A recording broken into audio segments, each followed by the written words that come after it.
Welcome to Books and Crafts. I'm Wendy. And I'm Angie, and we're with Ella Publishing Company, and today we're going to talk about ebooks.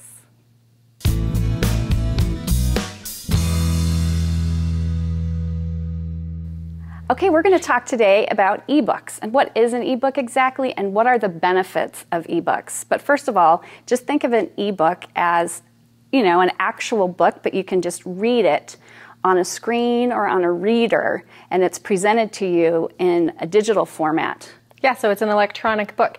And that's what Ella Publishing is all about. We produce a new ebook each month by a different author from the scrapbooking or crafting industry. So we have books about photography, we have books about writing, journaling, design, scrapbooking, any kind of things related to scrapbooking or crafting are topics that we would cover in our ebooks. And we want to show you a couple of them so that you understand what ebooks are all about. And really exciting, we have one of our authors here to talk to you a little bit later. Yes, that is exciting.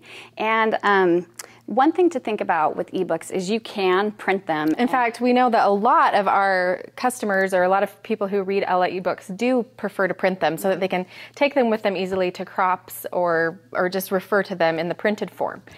And as we show you a couple of examples, we'll also show you some different bindings.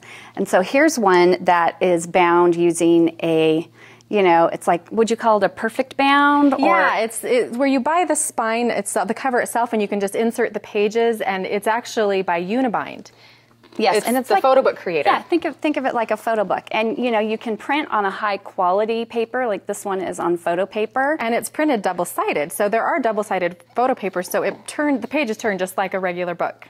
And you can see there's lots of white, and that's because, at Ella, we don't want you to have to use all of your ink when you print your ebooks, if you print them. Because one point about ebooks is that they are environmentally friendly. You can just read them on your computer if you want, but we also don't want to just destroy your printer ink if you choose to read them. Yes. In a printed form. And here's a different version, and this is printed using spiral binding, and this is a fun book, actually, that Angie and I worked on together. And it's called Quick and Creative Quizzes, so it's just layouts that use different quizzes, and there's a ton of quizzes in this book that would help you write about different aspects of your life, and they're creative, as the title would suggest. And you can see that this is printed on just regular copy paper and then matted onto this black background. So that works out really fantastic. Yeah, it can be as simple and economical as you want it to be. Yeah, very, very affordable for sure. And if you happen to have an iPad or another electronic reader. Oh yeah. You want an electronic reader that allows you to read PDFs, because like certain ebook readers require a specific file format, but if it can read a PDF, it can read an Ella ebook. And okay, so there's ebook readers, and there's also tablets, which iPad was the first tablet. Am I right? And now there's Samsung has a tablet, and I know I've seen commercials for other tablets. So once again, as long as it can read a PDF, then you can view the ebooks. So here is, on the iPad itself, you would use an app that reads PDFs. I happen to use Goodreader, and I have all of my PDFs loaded right here on the iPad, and I can just flip through the pages, scroll through them easily one by one. And the book that I'm showing you here is actually called Picture Perfect, 129 Expert Tips for Shooting Stellar Portraits, which is fabulous for just the family photographer. If you take pictures of your nieces and nephews or your kids or people in the neighborhood, a lot of times if you're a scrapbooker, you're going to get asked by somebody at some point, hey, can you take pictures photos of my kids? One other reason that I really love the ebook on like the iPad or on a tablet is that you can zoom in. You don't just have to view it as the size that it is, and you can get really close, like if you want to see how did they do that, or I want to read the journaling, or I want to read those tips a little bit bigger. So that really gives you a lot of flexibility. And ebooks are very popular, and also traditional publishing houses are all starting to kind of figure out how they can produce content that way. So you should definitely pay attention to ebooks and try them out for sure. Yeah, and so this actual picture here that you see on the iPad that I've zoomed in, it was taken by Elisha Snow, who was one of the 3 authors of Picture Perfect. And I'm so excited to tell you that we have her in the studio today, and we're going to talk to her about some photo tips and ideas that you can use from the book right now to take better photos and portraits of your children. Fantastic.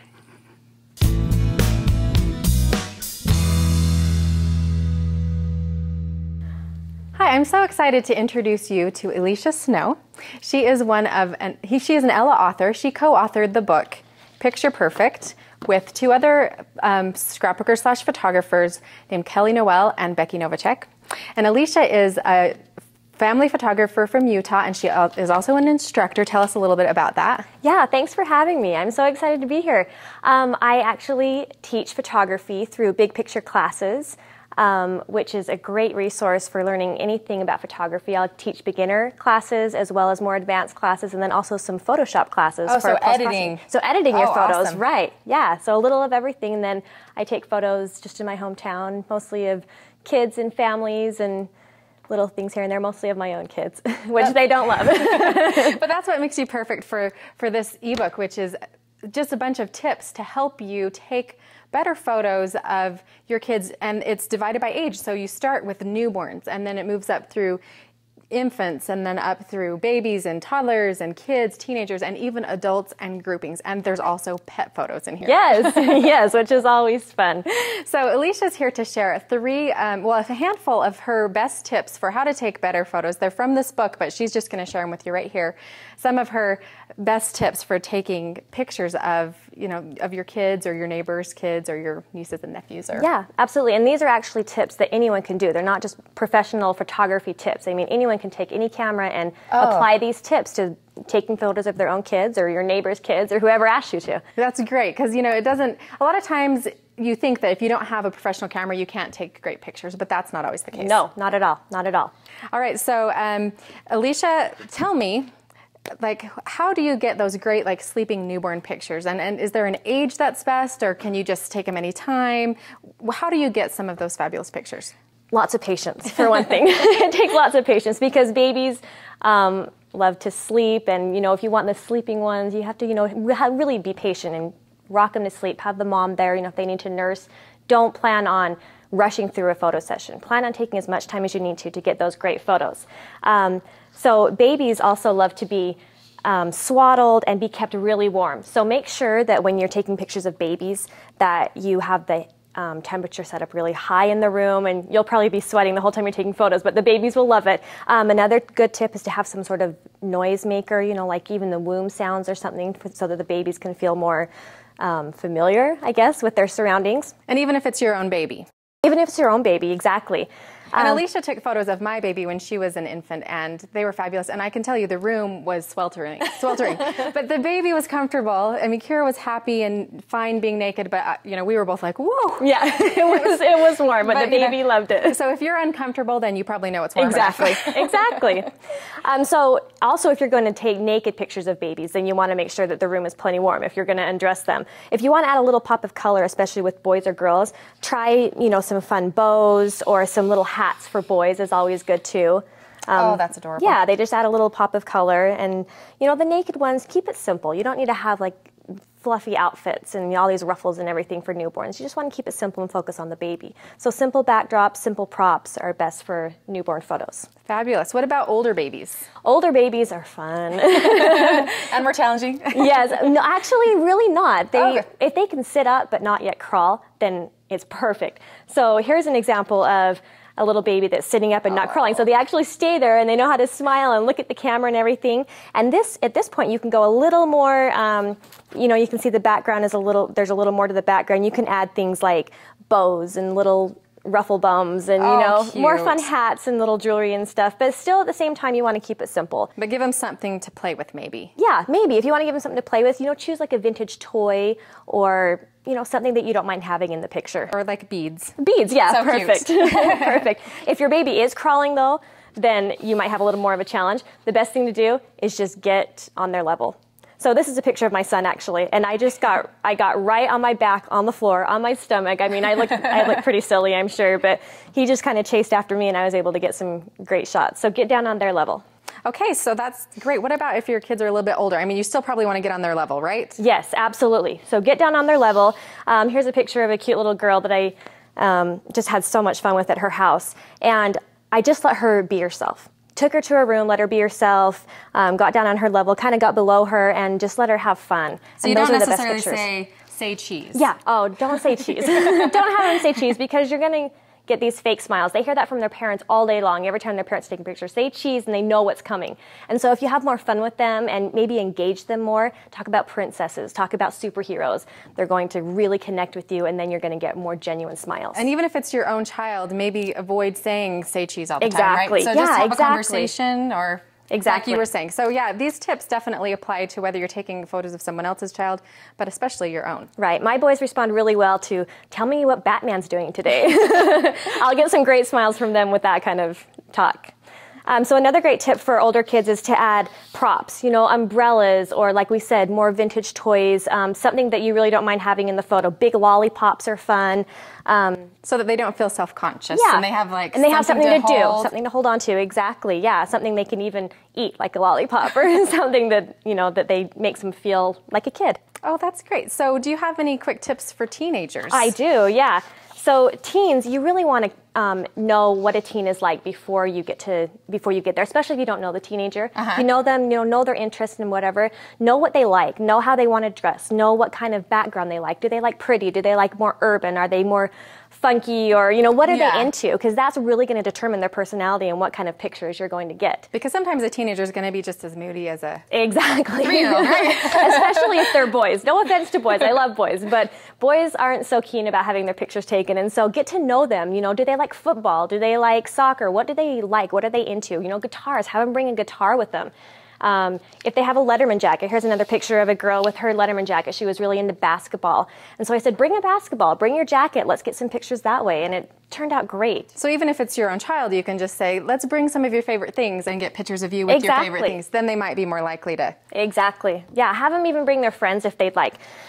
You can do some fun jumping shots. They seem to kind of loosen up with more friends, and you can get some candids of them talking and jumping and fabulous. All their sorts of other things. I love this. This one's actually in the book, isn't it? It is. This one's in the book, yeah. With this one, you set your camera to a high shutter speed, to a high drive, and where you just hold down the button and it fires over and over again, so that you can get these pictures. And then you want to have your shutter speed set to at least 250. So if you have like a point and shoot, would like a sports mode work? Sure, a sports mode would work. Basically, the big tip is to make sure you're in enough light. You want to have a lot of light. You can't do this indoors with very little light because everyone will be blurry when they're moving. So go outside where there's plenty of light. Just set your camera so that you can hold down the button and it'll fire over and over, and you'll be good to go. That is a fabulous tip. Thanks, Elisha. You're welcome. So you also have a fun project to share with us. Or well, actually two. You might be taking all these fabulous photos, and then, how do you display them, especially when you get those gems, those ones that just really show off your kid's personality? Elisha's got a couple of projects to show us. I do, yeah. These are some fun projects that I really like to have around my house, just to kind of, just to add a little bit more. I'll print photos really big on my walls, but these are fun because I can kind of switch them up, change colors, and display them in different places. So this one over here is just a really simple project that I actually made. I've got this board right here, and it's just a metal sheet, and then I made these magnets and put it on this board, and then I can easily switch these photos. As my kids get older, if you frame photos and you hang them on the wall, it's such a pain to take them down and have to switch out the photo. But with this, I can easily just take it off and put on a new photo, and then arrange them however I want. And it's perfect. It's a great piece to have in my home. Fabulous. Then this other one over here is a picture that was taken of my 3 boys when my youngest was born. And this photo was just really precious to me. And so I wanted to display it in a really pretty way. This frame is one that I got at Michael's, actually, and it's a frame that has different layers. You can add different layers. So you can see that the background layer is the pattern paper. The next layer is a transparency with the photo on it and some flowers. And then I did this frame, and then on the very outside I used some rub-ons to put the date, which was the day my baby was born. And then I just used some tape to put around the frame there. And that's just a fun thing to display in my hallway that everyone can look at and see when they come into my home. I love it. And that's my birthday too. Yes, it is. I knew that. So this is to commemorate Angie's birthday. Yes, thank you so much. And that is a gorgeous project. I like the shadow box effect. Thanks. Yeah, I do too. I really like the depth that it gives it. Well, thanks for joining us today and sharing these projects and those great photo tips. You're welcome. Can you tell our audience where people can find you? Yeah, absolutely. You can find me at my blog. It's elishasnow.com. It's ELISHA Snow.com. And then also I teach at Big Picture Classes, and that's bigpictureclasses.com, and you can find me there. Great. So thank you for joining us today for this talk about ebooks and our first author interview with Elisha Snow. Please join us next week for more books and crafts.